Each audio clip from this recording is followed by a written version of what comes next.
বিগত 16 বছরে আমার দেশে সানি লিওনের মতো, সালমান খানের মতো, শাহরুখ খানের মতো নোংরা অভিনেতার আগমন হলেও ডাক্তার জাকির নায়েকের মতো একজন জগৎধন্য স্কলারদেরকে ঢুকতে দেওয়া হয়নি। ওরাও চেয়েছিল এই অপসংস্কৃতির আগ্রাসনের মধ্য দিয়ে, এই অপসংস্কৃতির প্রচার প্রসারের মধ্য দিয়ে সুস্থ সংস্কৃতিকে কেমনে পরাজিত করা যায়। কিন্তু ওরা ভুলে গেছে আমার দেশ খানজাহানের দেশ, আমার দেশ শাহপরানের দেশ, আমার দেশ শাহ আমানতের দেশ, আমার দেশ বাইজিদ বুস্তামির দেশ, আমার দেশ ইখতিয়ার উদ্দিন মুহাম্মদ বিন বখতিয়ার খিলজির দেশ। আমার দেশে কোরআন সুন্নাহ বিরোধী কোনোদিন কোন ষড়যন্ত্র টিকতে পারবে না, পারবে না, পারবে না। ফেরাউন যেমন তার ক্ষমতাকে পাকাপোক্ত করার জন্য যেমন একজন মহিলার পেট চিরে সন্তান বের করে জীবিত সন্তানকে হত্যা করত, আজকেও যারা এই দুনিয়াতে নিজের পাকাপোক্ত অবস্থান তৈরি করার জন্য, নিজের ক্ষমতাকে পাকাপোক্ত করার জন্য যারা হত্যা রাজনীতি করে এসেছেন এবং করতে চান, তারা সবগুলো হচ্ছে ফেরাউনদের প্রেতাত্মা, ঠিক কিনা? আমি একটু সাইড টক আমার কানে আসছে। মাহফিলের ভিতরে যদি কোরআনের আলোচনার মধ্যে যদি পার্শ্ব কথা, ফিসফিসানি, কানাকানি এরকম যদি হয়, তাহলে মাহফিলের আদবের এটা কি অনুকূল কাজ না খেলাফ কাজ? খেলাফ কাজ, এবং এটা হুকুম। যদি কেউ চুপ না থাকে গুনাহগার হতে হবে। খুব স্পর্শকাতর বিষয় এটা। ফাইদা কুরিআল কুরআন ফাসতামিউ লাহু ওয়া আনসিতু লাআল্লাকুম তুরহামুন। যখন তোমাদের সামনে কোরআনে কারীমের তেলাওয়াত, কিরাআত যখন হয়, সেই সময় তোমাদের কাজ হচ্ছে 1 নম্বর হলো মনোযোগ দিয়ে শোনো এবং চুপ থাকো, তাহলেই রহমত আশা করা যায়। তাহলে আমাদের এই সময় কথা বলা উচিত না থেমে যাওয়া উচিত? এখানে যারা দোকানদারি করছেন, বিশেষ করে এই সাইডটা একটু খেয়াল করার চেষ্টা করুন, যেন কোনো পার্শ্ব কথা মঞ্চ পর্যন্ত যেন না আসে। সম্মানিত ভাইয়েরা, সম্মানিত উপস্থিতি, আমি আলোচনার সূচনায় কোরআনে কারীমের গুরুত্বপূর্ণ একটি সূরা সূরাতুন নিসা থেকে প্রথম দিকের 2টো আয়াতে কারীম আমি তেলাওয়াত করেছি। 2টো আয়াতকে সামনে রেখে কিছু কথা আমি বলতে চাচ্ছি। ওয়ামা তাওফীকি ইল্লা বিল্লাহ। সম্মানিত উপস্থিতি, গত বছর এই মাহফিল 2022 সালে এই মাহফিল আমার নেওয়া ছিল। মাহফিল ফেরেশতারা বন্ধ করে দিয়েছিল।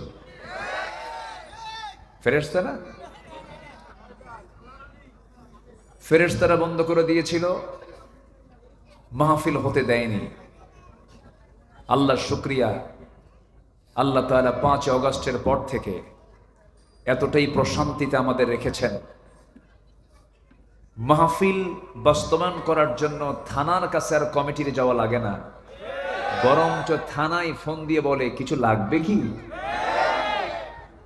এই যে একটা পরিবেশ, এই পরিবেশ আসার পেছনে, এই পরিবেশটা আল্লাহ আমাদেরকে যে দেওয়া হয়েছে, আমরা যে পেয়েছি, এটার মূল অবদান একমাত্র, কেবলমাত্র, শুধুমাত্র কার? আসতে বলবেন না কার? তিনি আমাদের এই সুযোগ দিয়েছেন, যিনি প্রভাবশালী জালিম শক্তি ফেরাউনকে পানিতে চুবিয়ে মুসার বিজয় নিশ্চিত করেছেন। তিনি আমাদের এই সুন্দর পরিবেশ সৃষ্টি করেছেন, যিনি নমরুদকে ন্যাংরা মশা দিয়ে বিদায় করে ইব্রাহিমকে বিজয়ী করেছেন। তিনি আমাদের এই অনুকূল পরিবেশ তৈরি করে দিয়েছেন, যিনি আবু জেহেল, ওতবা, শাইবা, মুগিরা, ওয়ালিদ এদেরকে ধ্বংসস্তূপে ফেলে দিয়ে মুহাম্মদ বিন আব্দুল্লাহ সাল্লাল্লাহু আলাইহি ওয়াসাল্লামকে বিজয় দিয়েছেন। সে আল্লাহ সব কিছুর পরিকল্পনাকারী, তিনিই পরিকল্পনা করেন। আমার প্ল্যান, আপনার প্ল্যান যতই মজবুত হোক না কেন, বিজয়ী হবে কার প্ল্যান? আসতে বলবেন না, কার প্ল্যান? যতই পরিকল্পনা দিল্লি থেকে হোক, যতই পরিকল্পনা ওয়াশিংটন থেকে হোক, যতই পরিকল্পনা বড় বড় পরাশক্তির পক্ষ থেকে আসুক না কেন, সকল পরিকল্পনার মূল পরিকল্পনা বাস্তবায়নকারী তিনি আমার কে?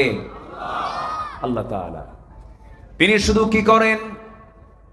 মহান রব্বুল আলামিন বলেন, ইন্নামা আমরুহু ইযা আরাদা শাইআন আইয়াকুলা লাহু কুন ফায়াকুন।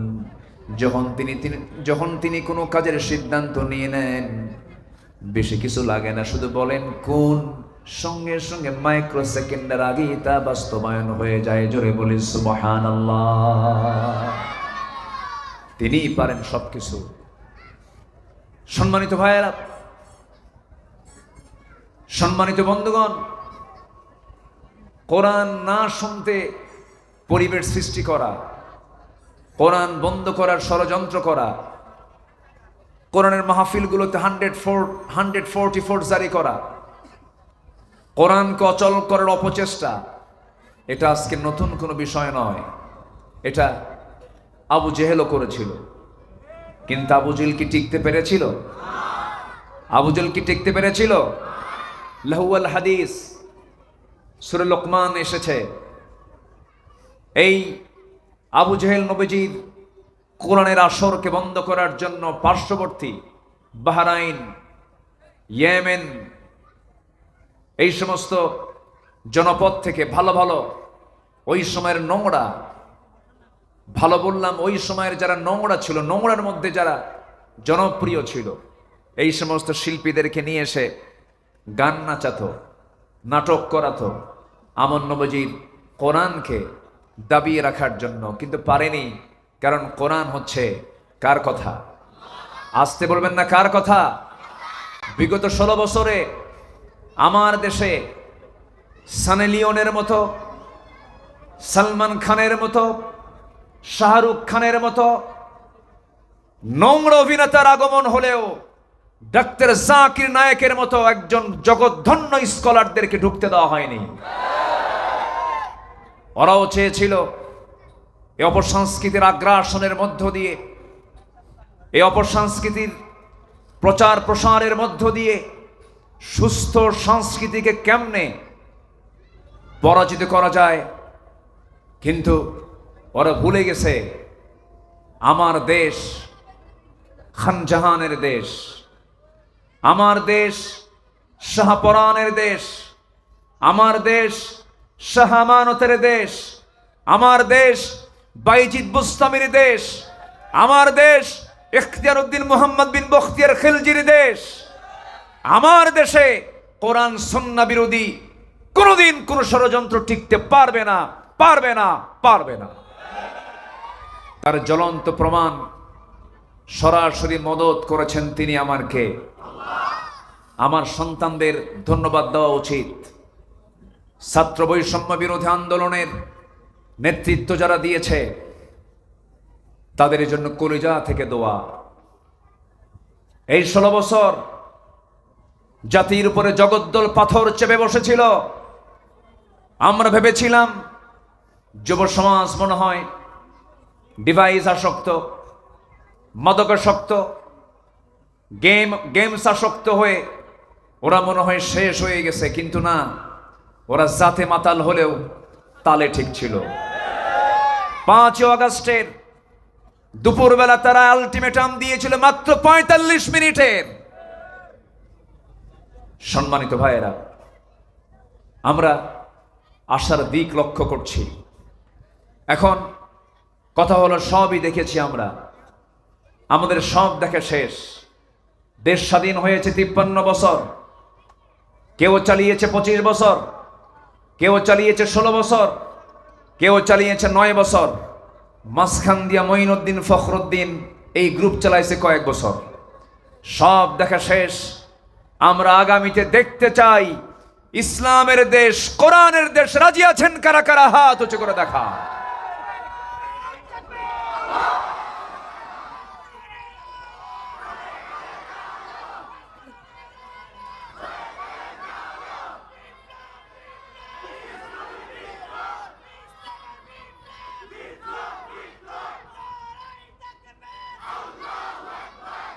আল্লাহ কবুল করুন। জোরে বলি আমিন, আরো জোরে আমিন। কিন্তু আমরা বসেছি আজকে রাস্তায়, না জায়গা মনে হয় ছিল না, বড় কোনো জায়গা মনে হয় নাই, না এই মোড়ে আমরা বসেছি, তাও আবার সামনে জায়গাও দখল করে রাখছে। মানুষ বসবে কোথায়? বসার তো জায়গা পাচ্ছে না। অনেকে দাঁড়িয়ে আছেন, যে যেখানে আছেন দাঁড়িয়ে শুনুন। একটু কষ্ট হচ্ছে আপনাদের। মাহফিল কমিটির পক্ষ থেকে আমিও ক্ষমা সুন্দর দৃষ্টি কামনা করছি। দাওয়াত দিয়ে যদি বসতে না দিতে পারি, এটা তো আমাদের ব্যর্থতা। যাই হোক, যে যেখানে আছেন দিনের জন্যই দাঁড়িয়ে আছেন, এটিকে কষ্ট মনে করব না। জোরে বলি ইনশা আল্লাহ, জোরে বলি ইনশা আল্লাহ। আমার মূল টাইমটা আমি দিতে পারিনি, মূল সময় ছিল এশার পর। এটা আমার পক্ষে দেওয়া সম্ভব হয়নি। খুব অল্প সময়ে তারা যোগাযোগের কারণে হয়তো আমাকে খুব অল্প সময়ে বিদায় নিতে হচ্ছে। সম্মানিত হাজিরিন, এটি একটি মাদ্রাসার প্রোগ্রাম। মাদ্রাসাকে জঙ্গির প্রজনন কেন্দ্র বলে আখ্যা দিতে চেয়েছিল ওরা। আব্বু, এই যে মেসি, বসো। প্রচন্ড সাহসী, দুরন্ত। ও কাউকে পাত্তাই দিচ্ছে না। কি হচ্ছে এই দিকে ওর কোনো খেয়ালই নাই। হ্যাঁ, বসায় দেন। কোনো ধমক দিবেন না বাচ্চাদের। বাচ্চাদের ধমক দেওয়া জায়েজ না? না জায়েজ? হ্যাঁ, ওরা শিশু, ওদেরকে ধমক দিলে আপনি আপনি ঝুঁকিতে পড়ে যাবেন। দারুণ ডেঞ্জারাস। মাল্লাম ইয়ারহাম সাগীরানা ওয়া লাম ইয়াকির কাবীরানা ফালাইসা মিন্না। হ্যাঁ, ওরা যা করে করুক, আমার দিকে তাকান। তো মাদ্রাসার প্রোগ্রাম এটা। মাদ্রাসার নাম শুনলেই আমার দেশের কিছু সুশীল সমাজের দাবিদার বাম রামদের গা চুলকায়। আছে না নাই? ওরা বলে এগুলো শিক্ষা করে লাভ কি? তোমরা যে শিক্ষা অর্জন করেছো, তোমাদের শিক্ষা অর্জন করে লাভ কি? তোমরা তো কলমের খোঁচা দিয়া 11 লক্ষ কোটি টাকা দেশ থেকে পাচার করে নিয়ে গেছো। তোমাদের শিক্ষা করে কোন কসু তোমরা দিছো? সম্মানিত বন্ধুগণ, একটা শিক্ষার বিপ্লব ঘটতে হবে আমার দেশে। সুশিক্ষার বিপ্লব না হওয়া পর্যন্ত, জাতিকে নৈতিক শিক্ষায় শিক্ষিত না করা পর্যন্ত এই জাতির স্থায়ী কোনো বিজয় কোনোদিন আসতে পারে না। এজন্য প্রত্যেকটি পরিবার, প্রতিটি সন্তানকে, প্রত্যেক অভিভাবক শিক্ষা দেওয়ার আগে সবার আগে দিতে হবে সাধারণ শিক্ষা না ঐশী শিক্ষা? ঐশী অর্থাৎ ওহির শিক্ষা আগে দিতে হবে। ওহির শিক্ষা দেওয়া ছাড়া গোটা দুনিয়ার সব জ্ঞান ঢুকায় দিলেও সে কখনো ভালো হবে না। সে কখনো ভালো হবে না। ভাবতেছেন আপনি আমেরিকা ভালো? আমেরিকায় সবচাইতে বেশি খুন হয়। আমেরিকার মানুষ ভাবতেছেন সুখী মানুষ? সবচাইতে মানসিক রোগীর দেশ হচ্ছে আমেরিকা। আমরা দূর থেকে ভাবি তারা মনে হয় খুব ভালো আছে। না, ভালো সেই থাকতে পারে যে ইসলাম নিয়ে থাকতে পারে। সুস্থ সেই থাকতে পারে যে দ্বীন ইসলাম মেনে চলতে পারে। আপনার পরিবার জাহান্নামের টুকরা হয়ে যাবে যদি ইসলাম না থাকে।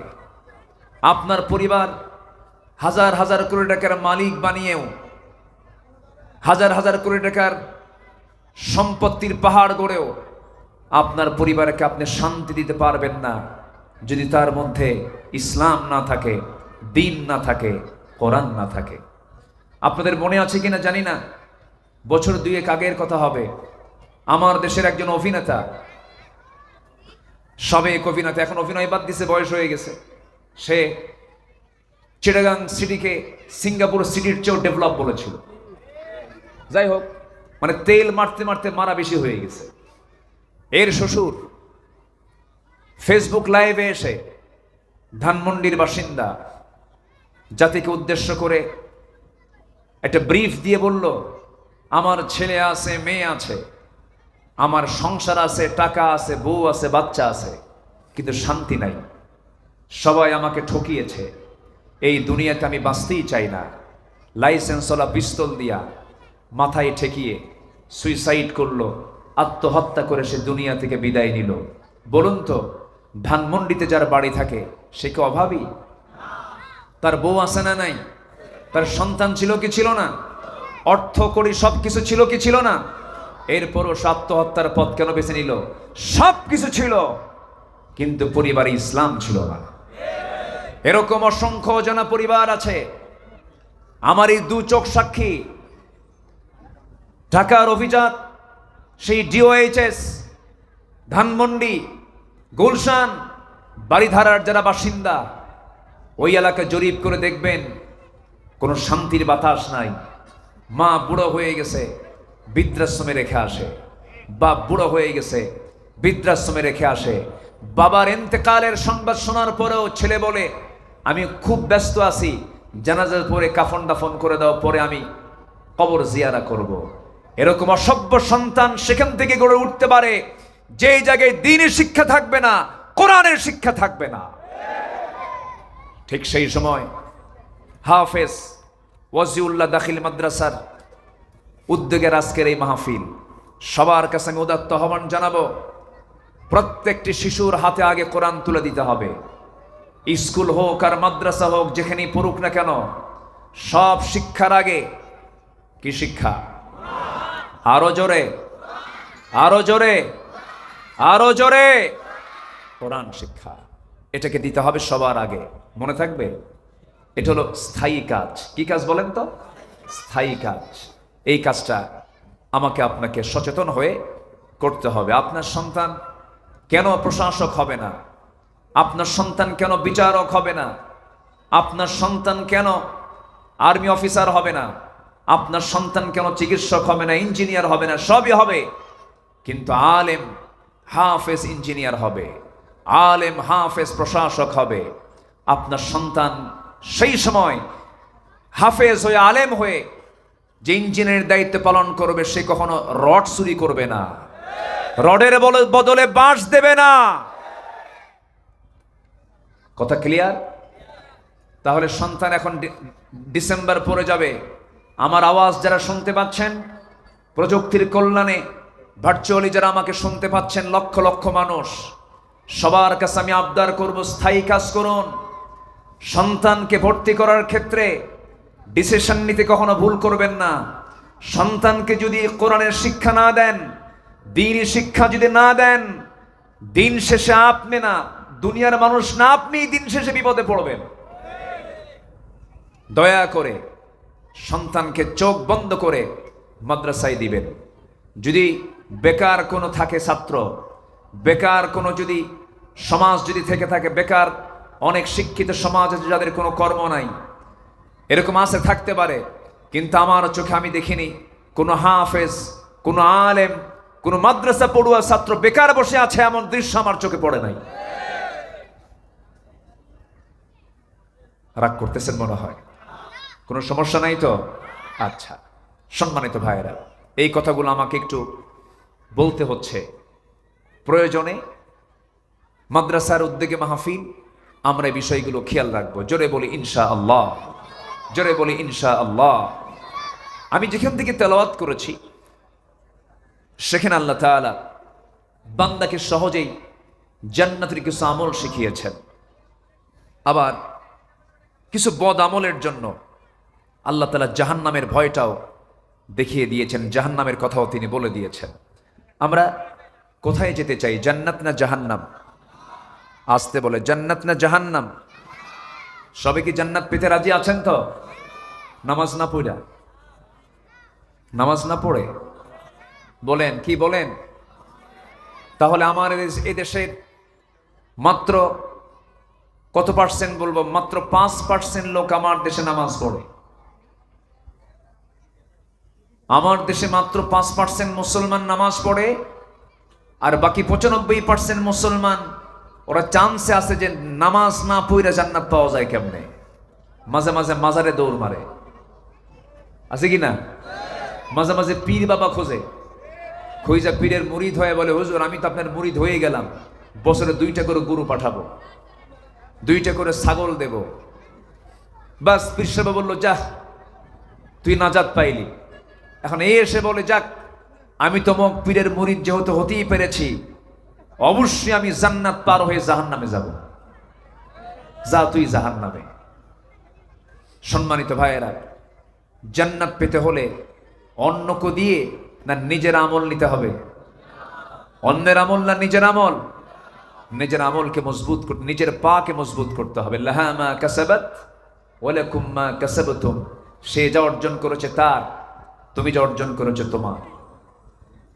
আমার বন্ধুগণ, জান্নাত পেতে হলে আল্লাহ রাব্বুল আলামিন সূরা নিসার 14 নম্বর আয়াতে সুন্দর করে বলছেন, وَمَن يُطِعِ اللَّهَ وَرَسُولَهُ يُدْخِلْهُ جَنَّاتٍ تَجْرِي مِن تَحْتِهَا الْأَنْهَارُ خَالِدِينَ فِيهَا وَذَلِكَ الْفَوْزُ الْعَظِيمُ। জোরে বলুন আল্লাহু আকবার।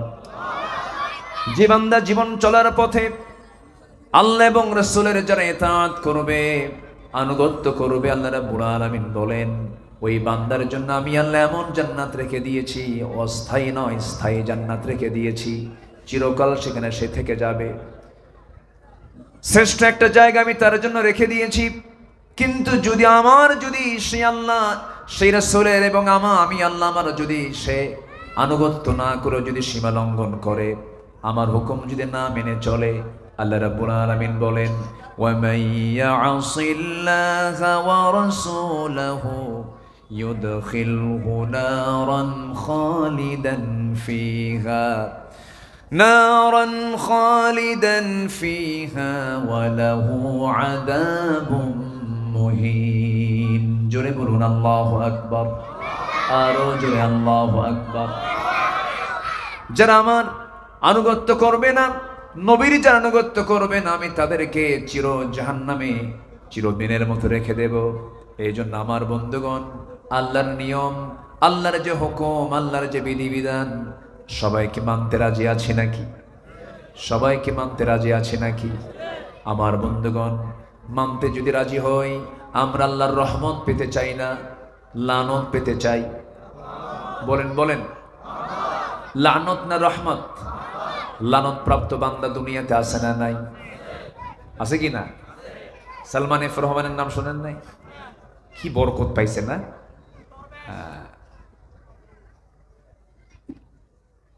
কথা বললি তো বলে যে হুজুর আপনি এগুলো কি কম, ওরা প্রকাশ্য অপরাধ করবে, আমরা বলতে পারবো না। গীবতের সংজ্ঞা অনেকে জানে না। যেগুলো জাতীয় বিষয়, ওপেন সিক্রেট, যেগুলো জাতীয় জীবনে ক্ষতিকর, সেই কথাগুলো বলার জরুরত আছে না নাই? আসতে বলবেন না, আছে না নাই? তবে হ্যাঁ, ব্যক্তি চর্চা, ধরুন একটা ব্যক্তি কেন্দ্রিক কথা। ফেসবুক তো এখন হয়ে গেছে একটা কমন প্ল্যাটফর্ম। কিছু হলেই প্রত্যেকে একজন বড় বড় সাংবাদিক তো না, সাংঘাতিক, মনে যা আসে তাই বলে। এটা উচিত না। আল মুসলিমু মান সালিমা আল মুসলিমুনা মিন লিসানিহি, তারপরে কি, ওয়া কিপ্যাডিহি। এখন তার হাত নাই, হাত এখন চলে গেছে কোথায়? কিপ্যাডে চলে গেছে। ওয়া কিপ্যাডিহি ওয়া ইয়াদিহি। প্রকৃত মুসলমান তো সেই যার জবান থেকে এবং হাত থেকে অন্য মুসলমান নিরাপদে থাকে। আপনার একটা ব্যক্তি আক্রোশ আপনি কার উপরে রেখেছেন, আপনি তার নামে ফেসবুক প্ল্যাটফর্মে এসে লিখছেন, তার ব্যাপারে কথা লিখছেন, আপনি কি জানেন কোন গুনাহ জেনার চাইতে বড়? বলেন। জেনা কি ছোটখাটো কোনো অপরাধ? জেনার শাস্তি কি? জেনার শাস্তি হলো আস-সাইয়্যিবুজ জানি কতলুন নফস। যারা জেনা করবে, যারা মানুষ হত্যা করবে, যারা মুরতাদ হবে, তাদের উপর ইসলাম হুকুম দিয়েছে হত্যা করে দুনিয়া থেকে বিদায় করে দাও। আর সেই জেনার চেয়ে ভয়ঙ্কর হলো কোন গুনাহ? গীবত। গীবত কিন্তু খারাপ মানুষ করে না। খারাপ মানুষ যারা সমাজে, আমরা যাদেরকে খারাপ বলি, যারা খুব নোংরা মানুষ, তাদের এগুলো বলার সময় নাই। মাথায় টুপি রেখে তাহাজ্জুদও পড়ে, কপালে কালো দাগ হয়ে গেছে, কোরআনও পড়ে, হাদিসও পড়ে, সংগঠনও করে, কিন্তু সারাদিন গীবত নিয়ে বসে থাকে। আছে কি না? আসতে বলবেন না, আছে না নাই? আচ্ছা, ব্যক্তি আক্রোশ আপনি তার সামনে বলবেন। গীবতের ভয়াবহতা, যদি এই ভাইরাস যদি ঢুকে যায়, তার তাহাজ্জুদ কোনো কাজে আসবে না। তার সমস্ত আমলনামা গিয়ে জমা হবে হলো যার নামে গীবত করা হয়েছে। হাসরের ময়দানে কিছু বান্দা বলবে, আল্লাহ আমার তাহাজ্জুদ গেল কই? আমার নফল নামাজগুলো গেল কই? আমার জিহাদের আমলগুলো গেল কই? আমার এই দান সদকাগুলো গেল কই? আল্লাহ বলবেন ট্রান্সফার হয়ে গেছে। কেন? ওই যে দুনিয়াতে কার নামে যেন গীবত করছিলা, ফেসবুকে লেখছিলা, ওর আমল নামায় সব চলে গেছে। তাহলে নিজের আমল নামা অন্যের আমল নামায় চলে যাক, আমরা কি চাবো এটা? আর আমার এই গীবত চর্চার মধ্য দিয়ে আমি জেনাকারের চাইতে বড় গুনাহগার হই, এটা কি আমরা চাই? এজন্য ইমানদার যে কোনো কাজ করবে, আগে কাজ করবে না, আগে চিন্তা করবে। ইমানদার হবে সবচেয়ে বড় চিন্তাশীল। আল্লাহ বোঝার তৌফিক দান করুন, জোরে বলি আমিন। কিন্তু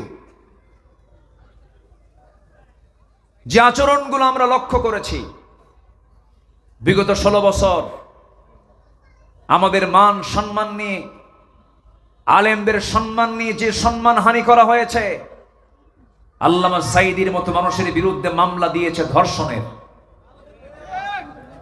আল্লামা আজিজুল হক রাহিমাহুল্লাহ জেলখানায় ঢুকায়া তাকে উজুর পানি পর্যন্ত দেওয়া হয়নি। তার সন্তান আল্লামা মামুনুল হক হাফিজাহুল্লাহ, তার নামে গরু চুরির মামলা দেওয়া হয়েছে, যা ফেরেশতাও বিশ্বাস করে না, যা শয়তানও মানবে না। ঠিক কি না? সম্মানিত ভাইয়েরা, এরকম করে যে জুলুমতন্ত্র চালিয়েছিল 16 বছর, ফেরাউন পৃথিবীতে বেঁচে ছিল হলো 1600 বছর।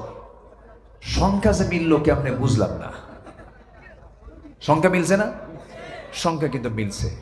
ওটা ছিল হলো বিগ ফেরাউন, এটা হলো মিনি ফেরাউন। ওটা মেল ফেরাউন, এটা হচ্ছে ফিমেল ফেরাউন। ঠিক কি না?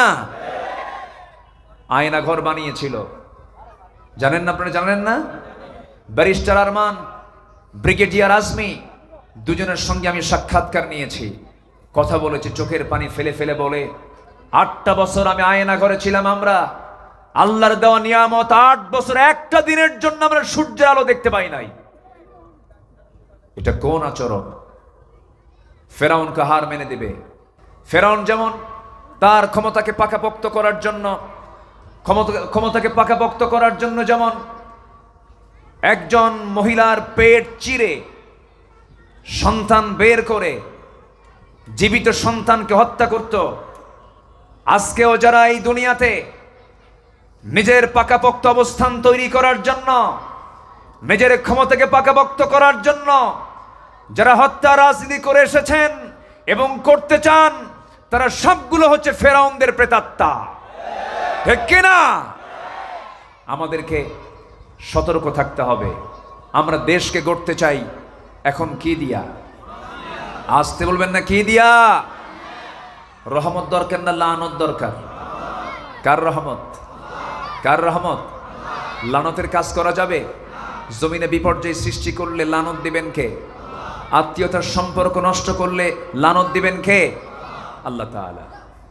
আমার বন্ধুগণ, আল্লাহর লানত প্রাপ্ত বান্দাগুলো কারা কারা? মোটামুটি কোরআনের আলোকে আমি 10টা শ্রেণীর কথা বলতে চাচ্ছি। নাম্বার 1 হলো জমিনে যারা বিপর্যয় সৃষ্টি করবে, ফাহাল আসাইতুম ইন তাওয়াল্লাইতুম আন তুফসিদু ফিল আরদি ওয়া তুকাত্তিউ আরহামাকুম উলাইকাল্লাযীনা লা'আনাহুমুল্লাহ ওয়া ইয়াল'আনুহুমুল লা'ইনুন أولئك الذين لعنهم الله فأصمهم وأعمى أبصارهم জোরে বলুন আল্লাহু আকবার। সূরা মুহাম্মদ 22 এবং 23 মহান রব্বুল আলামিন বলছেন, এই জমিনে যারা বিপর্যয় সৃষ্টি করবে, ফিতনা ফাসাদ যারা সৃষ্টি করবে, আমি আল্লাহ তাদের উপরে লানত করব, অভিসম্পদ নাজিল করব। শেয়ার বাজার, হলমার্ক, ব্যাংকের হরিলুট, লক্ষ লক্ষ কোটি কোটি টাকা লুটপাট করে তো লাভ হলো না। পালানোর জন্য শেষ পর্যন্ত রাসূলের সুন্নাত দাড়ি পর্যন্ত কাটলো, কামও হলো না। ঠিক কি না? দাড়ি কাটে নাই, দাড়ি কেটেছে। বাঁচার জন্য নৌকায় চড়ে বন্দুকে নিয়ে রওনা দিয়েছে, কাম হলো না, ধরা পড়ে গেল। বন্দুকে ধরে ফেলছে আইনমন্ত্রী, ধরে বলে, স্যার চলেন, চিনছি, আপনাকে থানায় যেতে হবে এখন। আমি যদি আপনারা ছাড়িয়ে দিয়ে এখন আমার চাকরি চলে যাবে। পুলিশদের এই কথা সারা জীবন, ঠিক কিনা? না ধরলে কি চলে যাবে? চাকরি চলে যাবে। কিন্তু অন্যের পক্ষে কাজ করলে যে ঈমান চলে যাবে, এটা মাথায় রাখে না। আমাকে যখন 2018 সালে, মামলা তো খাওয়া শুরু হয়েছে 2000 সাল থেকে, 1998 সালে প্রথম মামলা হয়। ওই সময়ের গভর্নমেন্ট যখন ছিল, 2014 সালে মামলা হয়, 2018 সালে নির্বাচনের আগ দিয়ে আমাকে পুলিশ ধরে নিয়ে চলে গেল থানায়। ওসি মহোদয় আমাকে বললেন, হুজুর আমি আপনাকে দারুণ ভালোবাসি, আপনার ওয়াজও শুনি, আমি আপনাকে খুব মহব্বত করি, কিন্তু কি করবেন এখন, উপায় তো নাই, জান বাঁচান তো ফরজ। আমি বললাম, ভাইজান রাগ করেন না, ঈমান বাঁচান তো নফল। জান বাঁচান ফরজ আর ঈমান বাঁচান কি নফল। যারা ঈমানকে বিক্রি করে দেয়, যারা দুনিয়াকে কিনে নিয়ে আখিরাতকে যারা বিক্রি করে দিতে চায়, তাদের উপর আল্লাহর রহমত না লানত? রহমত না লানত? লানত। আমাকে ধরে নিয়ে জেলখানায় ঢুকায় দিল। জেলখানায় ঢুকলাম, ঢুকেই দেখে এক বয়স্ক মুরব্বী, 85 বছর বয়স, আমাকে দেখে আমাকে লম্বা একখান সালাম দিয়ে বলে, হুজুর আপনি জেলখানায় আসছেন? আমি খুব খুশি হয়েছি। বললাম, ঢুকলাম জেলখানায়, খুশি হলেন আপনি, ব্যাপারটা কি? বলতেছে, হুজুর অনেক দূর থেকে ওয়াজ শুনি, কাছাকাছি যেতে পারি না, মুসাফা হয় না, একটু গল্প করব সুযোগও হয় না, তো আপনি এত কাছাকাছি আসবেন, এ তো আনন্দের সংবাদ। তা আমি চাচাকে বললাম, চাচা আপনার বয়স কত? 85 বছর। আপনার মামলা কি? বলে যে আমার বিরুদ্ধে মামলা হয়েছে হলো বিস্ফোরক মামলা। মানে উনি বুঝাচ্ছে, বাবা আমার এই হাত দিয়ে আমি নাকি বোমা মারছি। বলেন তো 85 বছরের বুড়ার হাতের ফিটনেস কি আছে? মারতে যাবে একদিকে, যাবে আরেক দিকে, মারতে নিয়ে তার মাথায় পড়বে। 85 বছরের এক বৃদ্ধের নামে মামলা দিয়েছে হলো বিস্ফোরক মামলা। সম্মানিত ভাইয়েরা, একটি দল আমার দেশে 30 লক্ষ মামলা নিয়ে, 90 লক্ষ আসামি নিয়ে পাহাড়ের মতো টিকে ছিল। সেই দলকেই 5 আগস্টের কয়েকদিন আগে তারা নিষিদ্ধ পর্যন্ত করেছিল। তারা চেয়েছিল যে এই নিষিদ্ধের মধ্য দিয়ে আমরা তাদেরকে চিরতরে বাংলাদেশ থেকে আমরা মুছে দিব, কিন্তু ওরা ভাবে নাই ইসলাম কারো বাবার নয়, ইসলাম কার? আসতে বলবেন না, ইসলাম কার? এই দেশে ইসলামী দল 53টা থাকার পরেও, আরো সব দল শত শত থাকার পরেও বাতিল শক্তির কাছে মনে হয়েছে কোনটা হক। সাধারণ মানুষ চিনতে না পারলেও বাতিল চিনতে পারে কোনটা হক দল। নিষিদ্ধ করার 7 দিনও যায় নাই, ইসলামকে নিষিদ্ধ করতে গিয়ে তারাই নিষিদ্ধ হয়ে গিয়েছে। ঠিক কিনা বলেন? সম্মানিত বন্ধুগণ, সম্মানিত ভাইয়েরা, আমরা আল্লাহর রহমত পেতে চাই না লানত পেতে চাই? তাহলে আমরা জমিনে বিপর্যয় সৃষ্টি করব না শান্তি প্রতিষ্ঠা করব? বাপের আইন দিয়ে, স্বামীর আইন দিয়ে, না আল্লাহর আইন দিয়ে? আমার দেশে বাপের আইনেও চলছে বহু, স্বামীর আইনও চলছে বহু। কারো বাবার দেশ, কারো স্বামীর দেশ, মাঝখান দিয়ে আমরা শেষ। আমরা এগুলো দেখতে চাই না। আমরা দেখতে চাই আগামীতে ইসলামের দেশ। আল্লাহ কবুল করুন, জোরে বলে আমিন। সম্মানিত ভাইয়েরা, আমার নবীজি যে যুগে এসেছিলেন সেই যুগের মানুষ শুধু নোংরা ছিল না মহা নোংরা ছিল? শুধু বর্বর না মহা বর্বর? শুধু অসভ্য না মহা অসভ্য? একটা ভাঙ্গা পাতিল, মাটির পাতিলকে কেন্দ্র করে ওই আরবের ওই কোরাইশরা যুগের পরে যুগ যুদ্ধ লেগে রাখত। খুনকা বদলা খুন ছিল তাদের নিত্য নৈমিত্তিক ব্যাপার। মেয়ের সন্তান ভূমিষ্ঠ হলেই তাফসীর এসেছে ওই যুগের মায়েরা গর্তের কিনারায় গিয়ে বসে থাকতো, দেখতো ছেলে না মেয়ে, লিঙ্গ নির্ধারণ করে যখন দেখতো মেয়ে হয়েছে তখনই তৎক্ষণাৎ গর্তের মধ্যে সন্তানকে ফেলে পাথর চাপা দিয়ে শেষ করে দিত। সেই মানুষগুলোকে 1 সুতার কাঠিতে আবদ্ধ করেছেন, কিচ্ছু না, কোনো জাদুমন্ত্র কিচ্ছু নয়, দুনিয়ার কোনো আইন দিয়ে নয়।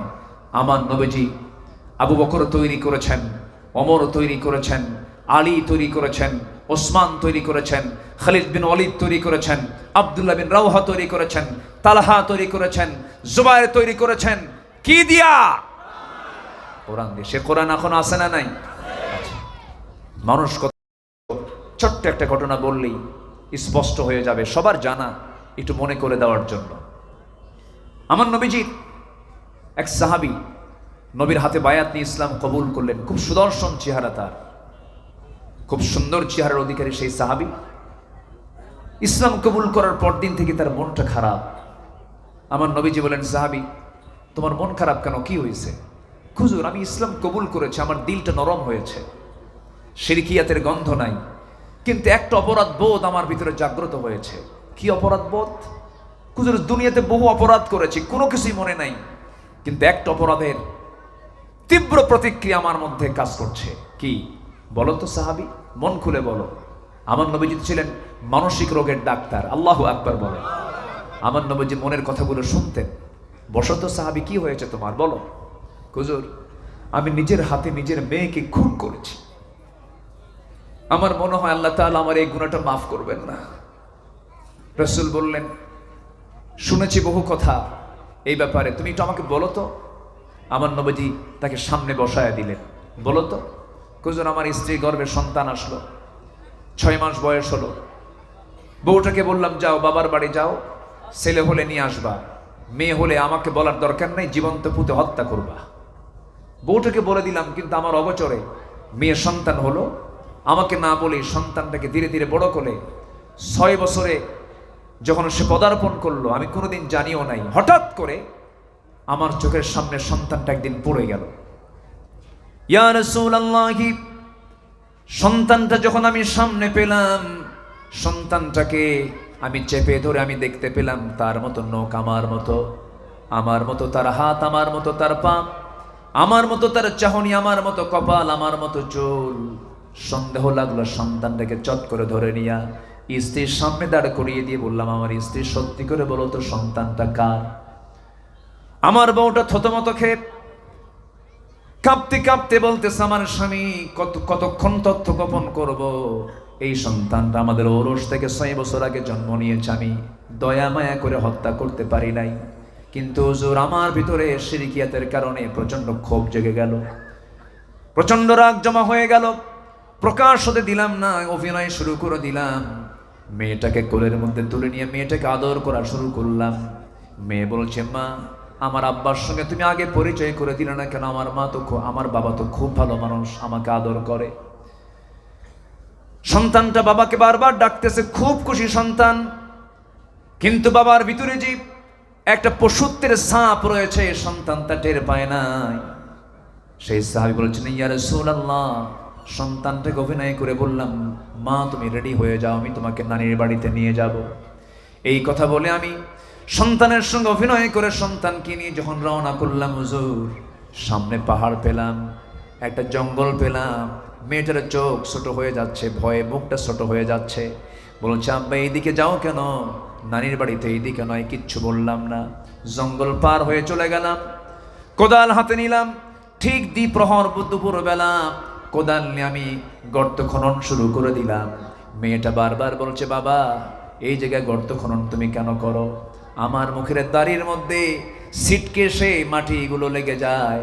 হুজুর আমার সেই মেয়েটা কুচি কুচি নখ দিয়া খিলাল করে করে সেই মাটিগুলো সাফ করে দেয়। শুধু তাই নয় হুজুর, আমি ঘামতেছি, ঘর্মাক্ত দেহ, ঘামগুলো ঝরতেছে প্রচন্ড রোদের কারণে। গামছা দিয়ে সে মেয়েটা আমার ঘামগুলো বারবার মুছে মুছে দিচ্ছে আর বলছে, নানার বাড়ি যাবে কখন বাবা? তুমি কি নানার বাড়ি যাবা না? কিচ্ছু বললাম না। গর্ত খনন শেষ হয়ে গেল। মেয়েটাকে এবার অভিনয় করে বললাম, মা দেখো তো গর্ত খননটা কেমন হয়েছে। হুজুর মেয়েটা আমার এমন মুচকি হাসি দিল। বিশ্বাস করে আমার সন্তানটা যখন গর্তের কাছাকাছি গিয়ে যখন উকি মেরে গর্ত দেখতে নিল, পিছন দিক থেকে এমন জোরে একটা আঘাত করলাম, ধাক্কা মারলাম, এক ধাক্কায় সন্তান ওই কূপের ওই গর্তের মধ্যে উপর হয়ে পড়ে গেল। চিত হয়ে দুইটা হাত এক জায়গায় করে বলছে, বাবা বুঝতে পেরেছি, মার কথাটাই মহাসত্য কথা। আমাকে তুমি আজকে এখানে কিসের জন্য নিয়ে আসছো বাবা? আমি জানি তুমি আজকে আমাকে মেরে ফেলবে, কিন্তু বাবা তোমার কাছে সন্তান হয়ে একটা দাবি করছি, অন্তত আজকের দিনের জন্য আমাকে ছেড়ে দাও, প্রাণে বেঁচে দাও। এই চেহারা তোমার সামনে আমি কোনোদিন আর আমৃত্যু দেখাবো না, আমারে ছেড়ে দাও বাবা। কিন্তু হুজুর এত আকুতি মিনতি করার পরেও দিল পরিমাণ আমার কাঁদলো না, চুল পরিমাণ আমার মন কাঁদলো না। সঙ্গে সঙ্গে করলাম কি, একটা পাথর নিয়ে আসলাম। শিরকিয়াতের কারণে পাষাণ হৃদয়ে কোনো দয়া হলো না। পাথর নিয়ে এসে আমার সন্তানটার বুক বরাবর যখন মেরে দিলাম, ফিঙ্কি দিয়ে রক্ত বের হওয়া শুরু হলো। চোখের সামনে পাথর চাপা দিয়া, মাটি বালু চাপা দিয়া জন্মের মতো দুনিয়া থেকে বিদায় করে দিলাম। হুজুর এই যে আমার সন্তানকে নিজ হাতে খুন করেছি, এই কথা যখন বারবার মনে হয়ে যায় ইসলাম গ্রহণের পরে, আমার ভালো লাগে না। আমার মন বলে, আল্লাহ বুঝি সব গুনাহ মাফ করবেন, কিন্তু আমার মনে হয় এই গুনাহটা মাফ করবেন না। আমার নবজি কাদা কাদা কণ্ঠে বলছেন, ও আমার সাহাবীরে, ইসলাম তেমন একটি বিধানের নাম, নতুন করে যখন কোনো বান্দা দ্বীনকে গ্রহণ করে নেয়, ইসলামকে গ্রহণ করে নেয়, হাজার অপরাধ থাকুক না কেন, তার পূর্বের সমস্ত গুনাহগুলো আমার আল্লাহ একটা একটা করে সব মাফ করে দেয়। আমার ভাইরা, এই কথাটা যদিও সবার জানা, কিন্তু একটু ডিপলি চিন্তা করে দেখুন, সেই মানুষগুলো ভালো হয়ে গেল, সেই অসভ্যগুলো পৃথিবীর সবচেয়ে সভ্য মানুষের রূপ নিল। ওমরের মতো মানুষ রাসূলকে মারার জন্য নাঙ্গা তরবারি নিয়ে যায়, সে ওমর ভালো হয়ে গেলেন কিসের সংস্পর্শে এসে? বলেন, কোরআনের সংস্পর্শে এসে। আমার বন্ধুগণ, এই জন্য আমরা মূল জায়গায় চলে আসব, ইসলামের প্ল্যাটফর্মে চলে আসব। রহমত প্রাপ্ত বান্দা হতে হলে ইসলাম মানার দরকার আছে না নাই? আসতে বলবেন না, আছে না নাই? আমরা জমিনে অশান্তি চাই না, শান্তি চাই। যারা জমিনে ফিতনা সৃষ্টি করবে, লানত পড়বে কার? আসতে বলবেন, লানত পড়বে কার? আরেকটা পালানোর জন্য দৌড় মারছিল সিলেটের দিকে। 2 বছর আগে আমি সহ 116 জন আলেমের তালিকা করেছিল, আমরা নাকি রাষ্ট্রবিরোধী। 116 আলেমের তালিকা করে মামলার প্রস্তুতি নিচ্ছিল। 2 বছর পার হয়নি, আজকে তাদের তালিকা শুরু হয়েছে। বিচারপতি শামসুদ্দিন, কালা ঠালা বলার দরকার নেই, আল্লাহ বানাইছে কালা, এই জন্য কালা বলবে। বিচারপতি শামসুদ্দিন মানিক, মুখে তো হাসি নাই, ও তো হাসছে কিনা কোনোদিন আমি জানি না। যে লোকটা হাসে না, তার বউ যে থাকে কেমন আমার বুঝে আসে না। যে মহিলার স্বামী হাসে না, আমার তো মনে হয় তাদের বউরা দোয়া করে, আল্লাহ এই মরবে কোন দিন বেঁচে যায়। এই শামসুদ্দিন মানিক কি করে নাই? আল্লামা সাঈদীর বিরুদ্ধে ফাঁসির রায় দিয়ে সে বুক উঁচু করে বলে, আমি গর্বিত, আমি সাঈদীর বিরুদ্ধে ফাঁসির রায় দিতে পেরেছি। এই বেয়াদব পালানোর জন্য সে সিলেট হয়ে ত্রিপুরা হয়ে দিল্লি যাবে। সিলেটবাসী তার ভালো মেহমানদারি করেছে, ভালো আপ্যায়ন করেছে, মোটামুটি বিসি একটা আউট করে দিছে। জানেন না আপনারা? জানেন না এগুলো? জানেন না? এতদিন তালিকা করেছে ওরা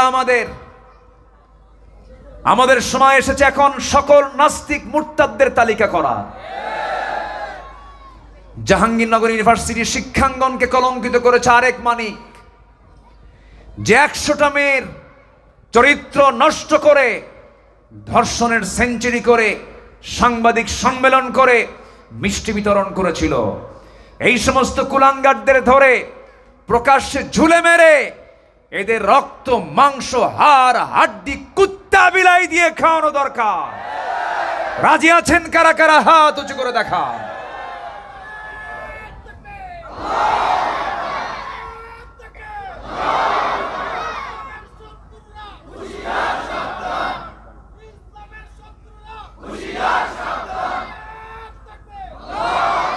আল্লাহ কবুল করুন, জোরে বলি আমিন, আরো জোরে আমিন। কষ্ট পাচ্ছেন মনে হয়? কোনো অসুবিধা নাই তো? বলি আলহামদুলিল্লাহ। সবে নামাজ পড়ি 5 ওয়াক্ত? ভালো করে কন, 5 ওয়াক্ত হয় তো? এটা কার হক? আসতে বলবেন না, কার হক? আল্লাহ বান্দার উপরে সবচেয়ে বেশি রাগ করেন কখন জানেন? যখন বান্দা নামাজ ছাড়ে। ফাখালাফা মিন বা'দিহিম খালফুন আদাউস সালাহ ওয়াত্তাবাউশ শাহাওয়াতি ফাসাউফা ইয়ালকাউনা গায়্যা। যারা নামাজকে নষ্ট করে আমি তাদেরকে শুধু জাহান্নাম দেব না, জাহান্নামের গর্ত, খাই নামক গর্তের মধ্যে ঢুকাবো। নাউজুবিল্লাহ বলেন। এই 53 বছর যদি আমার দেশের সকল নেতারা যদি এই জাতির চরিত্র সুন্দর করার জন্য যদি নামাজের আহ্বান করত, নামাজের পার্সেন্টেজ আজকে 5% থাকতো না। মিনিমাম প্রত্যেক নেতা যদি তার কর্মীকে বলতে নামাজ পড়তে হবে, এই দেশের ম্যাক্সিমাম মুসলমান নামাজি হয়ে যেত। কিন্তু তারা কি দিয়েছে? যে নেতা, যুবক আজকের মাহফিলে বেশি তোমরা মাথায় শুনে নাও, যে নেতা তোমাকে নামাজের কথা বলবে না, যে নেতা তোমার হাতে অস্ত্র তুলে দেবে, যে নেতা তোমার হাতে মদের বোতল তুলে দেবে, যে নেতা জেনা করার জন্য তোমার হাতে নারী তুলে দেবে, যে নেতা তোমাকে দুর্নীতিতে আক্রান্ত করবে, ওই সমস্ত নেতৃত্বের মুখে তোমরা জুতা মারো, থুতু মারো। ওই নেতৃত্ব মানা যাবে না, কারণ ইয়াউমা নাদউ কুল্লা উনাসিম বিইমামিহিম, হাসরের ময়দানে প্রত্যেক ব্যক্তিকে তার নেতা সহ ডাকা হবে। এই জন্য নেতৃত্ব, নেতা নির্বাচন করতে গেলে আগে আনুগত্য না আগে চিন্তা করতে হবে? আগে চিন্তা করে এরপর আনুগত্য করব আমরা। জোরে বলি ইনশাআল্লাহ, আরো জোরে বলি ইনশাআল্লাহ। আল্লাহ লানত দেন 10 শ্রেণীর উপরে। কয় শ্রেণীর উপরে? 10 শ্রেণী। নাম্বার 1 আমরা শিখলাম, যারা জমিনে বিপর্যয় সৃষ্টি করবে আল্লাহ তাদের উপরে লানত দিয়ে দেন। লানত পড়েছিল ফেরাউনের, লানত পড়েছিল আবু লাহাবের, লানত পড়েছিল ফেরাউনদের, নমরুদদের। বর্তমান দুনিয়াতে যারাই সেই ফেরাউনদের প্রতিনিধিত্ব করছে তাদের উপর আল্লাহ লানত পড়া শুরু হয়ে গেছে। সম্মানিত ভাইয়েরা, নাম্বার 2 হলো যারা আত্মীয়তার সম্পর্ক নষ্ট করবে তাদের উপরও লানত বর্ষণ করবেন কে? আল্লাহ। আত্মীয়তার সম্পর্ক ছিন্নকারী আছে না নাই? ভাইয়ের সঙ্গে কথা কয় না, বোনকে সম্পত্তি দেওয়ার ভয়ে বোনের সঙ্গে সম্পর্ক নষ্ট করে, আছে কি না? আসতে বলবেন না, আছে না নাই? লা ইয়াদখুলুল জান্নাতা কাতিউ রিহিম আও কামা ক্বালা আলাইহিস সালাতু ওয়াস সালাম। আমার নবীজি বলেছেন, আত্মীয়তার সম্পর্ক ছিন্নকারী জান্নাতে যেতে পারবে। এটা কি মোল্লার কথা না, আমার নবীর কথা? বলেন বলেন বলেন বলেন, নবীর কথা। তাহলে আত্মীয়তার সম্পর্ক যারা ছিন্ন করবে, অতুকাত্তিউ আরহামাকুম, যারা আত্মীয়তার সম্পর্ক ছিন্ন করবে আল্লাহ বলছেন আমি তাদের উপরে লানত দেব। দেখবেন নিজের বোনের খবর রাখে না, ধর্মের বোন বানায়। এলাকায় আছে কিনা জানি না, ধর্মের বোন মানে ধর্মের বোন আবার বউ হয়ে যায়, আছে কিনা বলেন, বউ হয়ে যায়। তাহলে সেই বোন কেমনে আর বোন হয়? এগুলো ইসলামে জায়েজ নাই। আমরা ওই আয়াতের দিকে যাব যে আয়াত আল্লাহ তাআলা 14 জন নারীকে ছাড়া পৃথিবীর সকল নারীকে বিয়ের জন্য হালাল বলেছেন। 14 জন নারী হচ্ছে মাহরাম, এদের সঙ্গে পর্দা নাই, দেখা করা জায়েজ আছে, কিন্তু এদের সঙ্গে বিয়ে হওয়া কি হারাম। আর যাদের সঙ্গে বিয়ে হারাম না তাদের সঙ্গে দেখা করা, বলেন, যাদের সঙ্গে দেখা করা জায়েজ আছে তাদের সঙ্গে বিয়ে হওয়া কি হারাম। আর যাদের সঙ্গে দেখা জায়েজ আছে তাদের সঙ্গে যদি হারাম হয়, যাদের সঙ্গে দেখা করা জায়েজ নাই, যাদের সঙ্গে বিয়ে জায়েজ আছে তাদের সঙ্গে দেখা করা জায়েজ নাই, হারাম। তাহলে ভার্সিটির ক্যাম্পাসের সামনে দিয়া জোড়া জোড়া যা বসে থাকে এরা কারা? সব শুধু মিটমিট করে হাসে, এরা কি মাহরাম কেউ? Just friend. কি ফ্রেন্ড? Just friend. অনেকগুলো কি জানে শর্ট শর্ট যুবকরা জানে এগুলো কি কি যেন আছে, জোড়ায় জোড়ায় বসে থাকে চরিত্র নষ্ট করার জন্য নাটক তৈরি করে আমার দেশে। সেই নাটকের নাট্যকারের উপদেষ্টা হয়ে যায়, নাট্যকারের প্রযোজক হয়ে যায় উপদেষ্টা, ঠিক কিনা বলেন? মুস্তাফা সরওয়ার ফারুকী সে একজন সমকামী, লিভ টুগেদারে বিশ্বাসী, বউ নাচানোর টাকা দিয়ে কামাই খায়, ঠিক কিনা? এগুলো জাতির দর্পণ হতে পারে না, জাতির কল্যাণে তাদের কোনো অবদান নাই। শহীদ মুগ্ধ আবু সাইদের রক্তকে আমরা বৃথা যেতে দেব না। সামনে একটি কল্যাণ রাষ্ট্র যদি আমরা গঠন করতে চাই, কোরআনের শাসন জারি হোক বাংলার জমিনে। কারা কারা চান হাত উঁচু করে দেখান মুসলমান।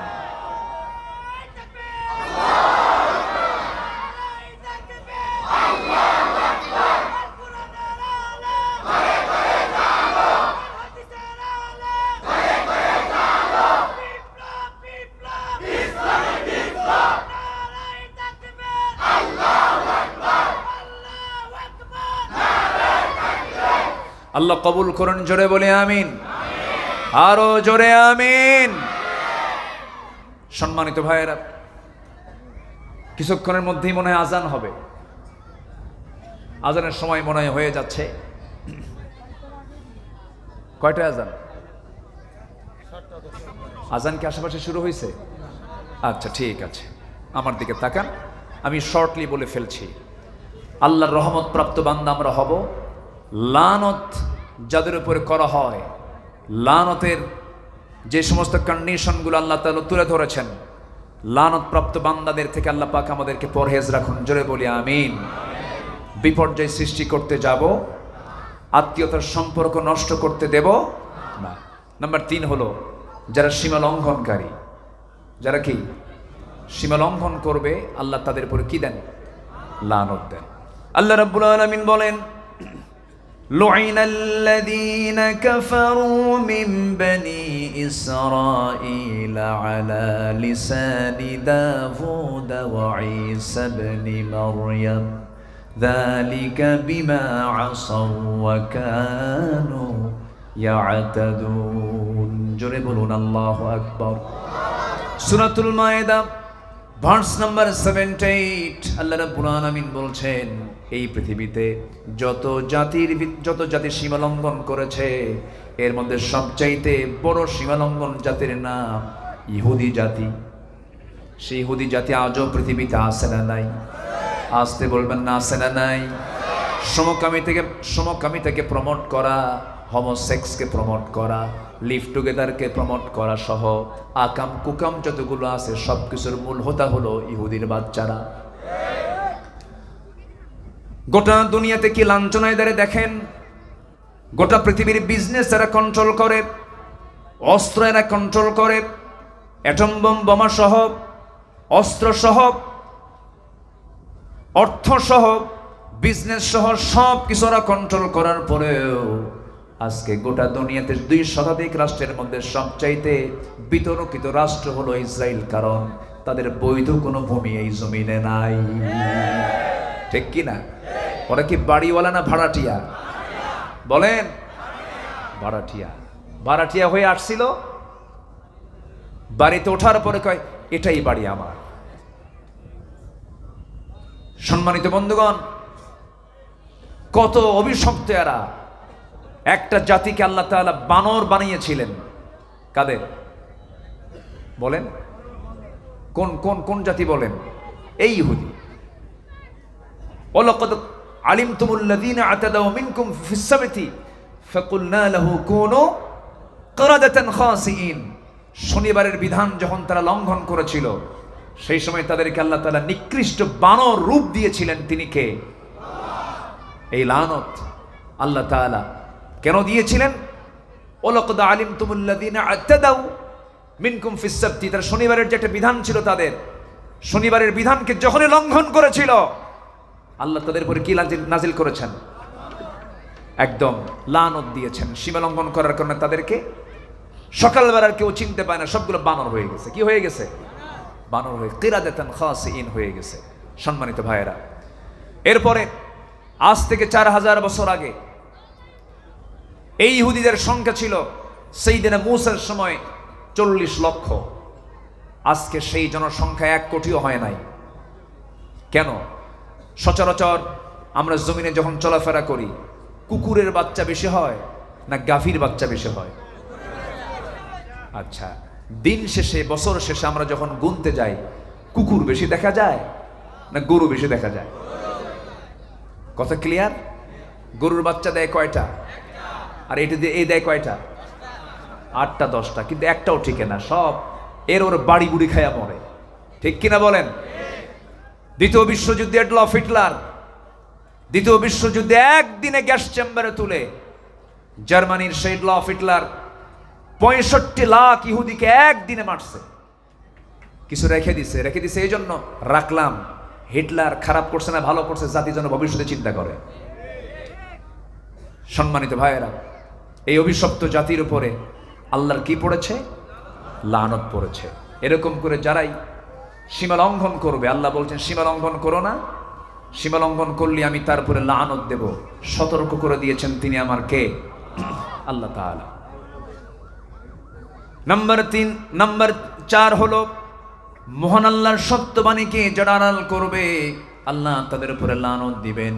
ইন্নাল্লাযীনা ইয়াকতুমুনা মা আনজালনা মিনাল বায়্যিনাত ওয়াল হুদা মিন বা'দি মা বায়্যানাহু লিন-নাসি ফিল কিতাব উলাইকা ইয়ালআনুহুমুল্লাহু ওয়া ইয়ালআনুহুমুল লাঈনুন। জোরে বলুন আল্লাহু আকবার।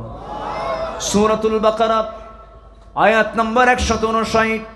আল্লাহ রাব্বুল আলামিন বলেন, যারা আমার আয়াতকে যারা গোপন করবে, ইচ্ছা করে মানবে কিছু, ইচ্ছা করে মানবে না কিছু। আফাতুমিনুনা বিবাদিল কিতাব ওয়া তাকফুরুনা বিবাদ, যারা কিতাবের কিছু অংশ মানবে কিছু অংশ মানবে না। ওই আয়াত আল্লাহ বলছেন খিজিয়ুম ফিল হায়াতিদ দুনিয়া, দুনিয়ার জীবনে লাঞ্ছিত হবে। আর এই আয়াত আল্লাহ রাব্বুল আলামিন বলছেন এই সমস্ত বান্দার উপরে আমি আল্লাহ আমার লানত। জোরে বলি নাউযুবিল্লাহ। আমার দেশে বহু মুসলমান আছে কোরআন দিয়ে নামাজ পড়তে রাজি, কিন্তু কোরআন দিয়ে সমাজ গড়তে রাজি নয়। আছে না? আছে কিনা বলেন?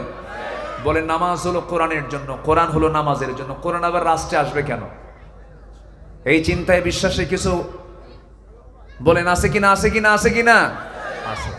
কোরআন শুধু নামাজের জন্য নাজিল হয়নি। এত বড় কোরআন শুধু নামাজের জন্য আল্লাহ পাক দেননি। কোরআন দিয়ে ব্যক্তি চলবে, সমাজ চলবে, রাষ্ট্র চলবে, বঙ্গভবন চলবে, সচিবালয় চলবে, বিচার চলবে, আদালত চলবে কোরআন দিয়ে। ঠিক কিনা? এই চিন্তা যারা লালন করে তারাই মুসলিম। আর এই চিন্তা যারা লালন করে না, তারা হাজার বার হজ করুক, নামাজ পড়ুক, রোজা রাখুক, যা করুক না কেন, সে এখনো তার ঈমান নবায়ন করতে পারে নাই। কথা ক্লিয়ার? কথা ক্লিয়ার? আসুন, সময় তো কম, আমাকে দ্রুত শেষ করতে হচ্ছে। নাম্বার 5, যারা বিনা কারণে কোনো মানুষকে হত্যা করবে। আমার দেশে হত্যা আছে না নাই বলেন তো? আছে। হত্যাটা এটা এমন একটা অপরাধ, আল্লাহ তাআলা এক জায়গায় বলেছেন, যে ব্যক্তি একটা মানুষকে অন্যায় করে হত্যা করলো, ফাকাতালা আন-নাস জামিআ, সেজন্য গোটা পৃথিবীর সকল মানুষকে মেরে ফেললো। জোরে বলি নাউযুবিল্লাহ।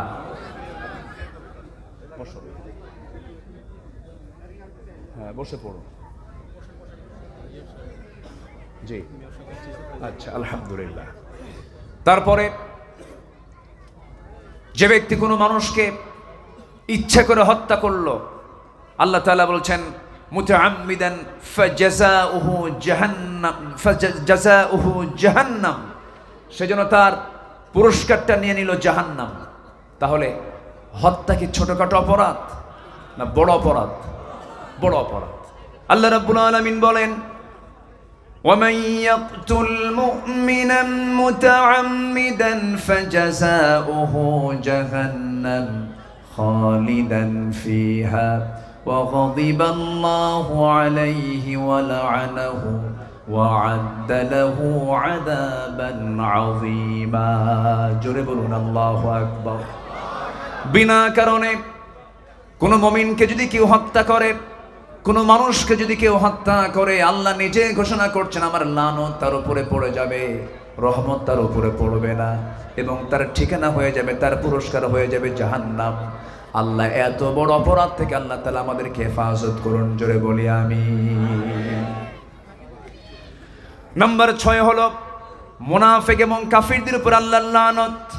وعد الله المنافقين والمنافقات والكفار نار جهنم خالدين فيها هي حسبهم ولعنهم الله ولهم عذاب مقيم। জোরে বলুন আল্লাহু আকবার।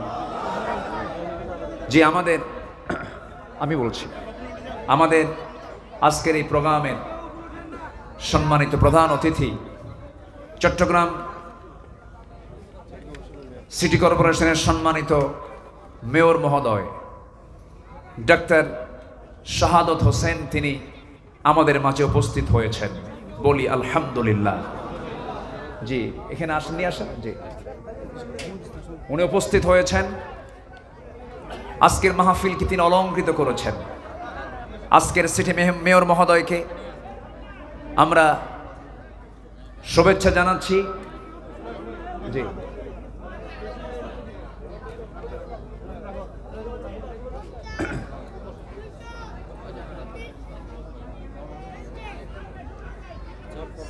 ভালো আছেন?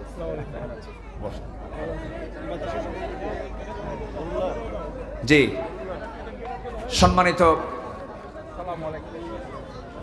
সম্মানিত দ্বীনি ভাইরা, আজকে মাহফিলটা,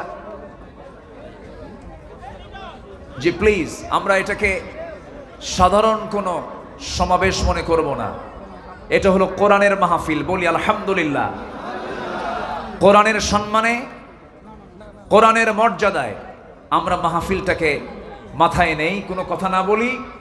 মেহেরবানি করে যে যেখানে আছেন, কোরআনের সৌন্দর্য রক্ষা করার দায়িত্ব এখানে একার না সবার, কোনো কথা না বলি। আমি আর কথাকে বাড়াবো না। আর 5 মিনিটের ভিতরে আজান হবে। তার আগ দিয়ে আজকের এই প্রোগ্রামের সম্মানিত মেয়র মহোদয়, প্রধান মেহমান, তিনি এসেছেন, তিনি কিছু কথা বলবেন। আমি আমার কথা আর না বাড়িয়ে যতটুকুন বলেছি, আল্লাহ তাআলা আমলের নিয়তে সবাইকে শোনার এবং মানার তৌফিক সবাইকে দান করুন। সবার কাছে আন্তরিক দোয়া চেয়ে এবং দোয়া করে আমি আমার কথা এখানে শেষ করছি। সুবহানাকাল্লাহুম্মা ওয়া বিহামদিকা আশহাদু আল্লা ইলাহা ইল্লা আনতা আস্তাগফিরুকা ওয়া আতুবু ইলাইক।